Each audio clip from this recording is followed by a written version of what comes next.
Welcome to McPlum, simple solutions served daily. In this video, I will explain how to make tea rusk.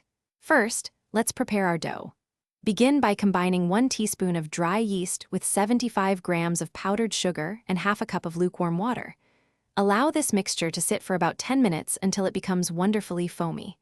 Next, incorporate 1½ cups of flour, a small pinch of salt, and 1 tablespoon of oil. Knead everything together to form a soft, pliable dough. Then cover it and let it rise for approximately 1 hour. After its first rise, gently knead the dough once more to ensure a smooth texture. This is also a great time to add half a teaspoon of fennel powder if you enjoy that aromatic touch. Next, prepare a rectangular baking tin by greasing it thoroughly. Carefully press your dough into the tin, filling it about halfway to allow for expansion.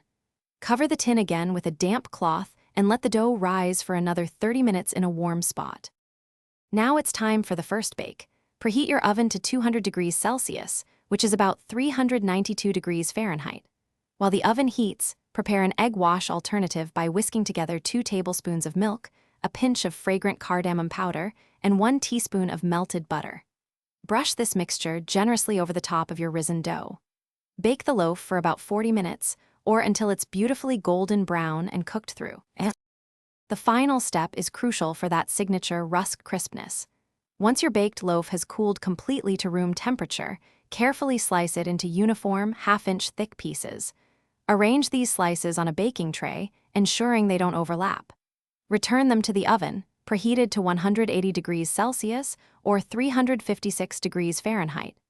Bake for 20 to 30 minutes, flipping them once, until they are golden brown and wonderfully crunchy.